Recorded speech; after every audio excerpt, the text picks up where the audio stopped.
पहाड़ों की खामोशी में कई बार ऐसे आवाज़ उठती है जो धीरे धीरे पूरे देश तक पहुंच जाती है। लद्दाख की ठंडी हवा में भी एक ऐसी ही आवाज़ सुनाई देती रही है। यह आवाज़ है सवालों की, यह आवाज़ है पर्यावरण की चिंता की, और यह आवाज़ है लद्दाख के समाज सेवी सोनम वांगचुक की। नमस्कार, मैं उज्जवल हूं और आप देख रहे हैं द स्टडी न्यूज। आज की इस रिपोर्ट में हम समझने की कोशिश करेंगे सोनम वांगचुक की पूरी कहानी।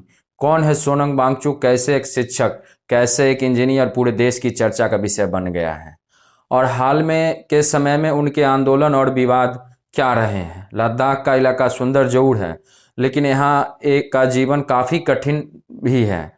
सर्दियों में तापमान बहुत नीचे चला जाता है, संसाधन सीमित हैं और शिक्षा के अवसर लंबे समय तक कम रहे हैं।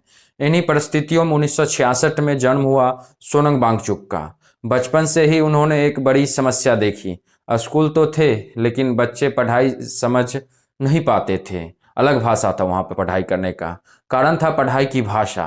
भाषा ऐसी जो स्थानीय बच्चों के लिए कठिन थी। बच्चे स्कूल जाते थे लेकिन सीख नहीं पाते थे। कई बच्चे बीच में ही पढ़ाई छोड़ देते थे। यहीं से एक सवाल उनके मन में आया, क्या शिक्षा बच्चों की भाषा में नहीं होनी चाहिए?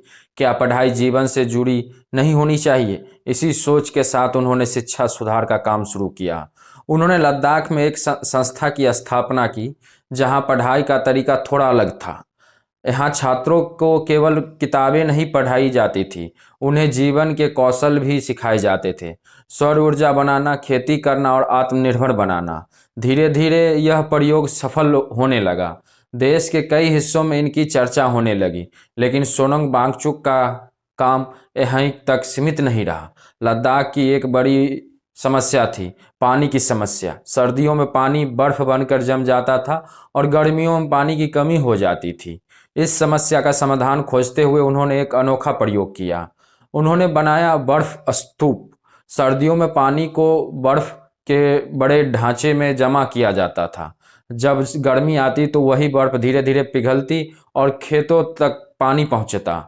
इस प्रयोग से कई गांवों को मदद मिला और दुनिया भर में इसकी चर्चा होने लगी। यहीं से सोनम वांगचुक को अंतर्राष्ट्रीय पहचान भी मिली।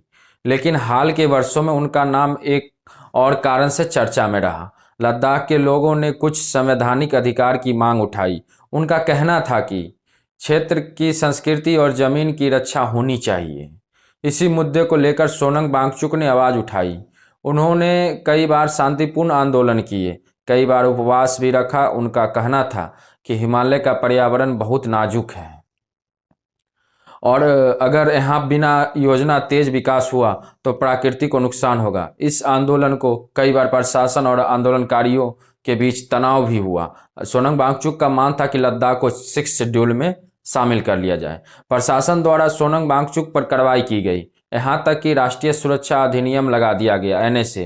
राष्ट्रीय सुरक्षा अधिनियम, जिसे संक्षेप में एनएसए कहा जाता है। लेकिन बाद में सरकार द्वारा यह कदम हटा लिया गया। स्थिति धीरे धीरे सामान्य होने लगी। आज सोनम वांगचुक एक बड़ा नाम बन चुके हैं।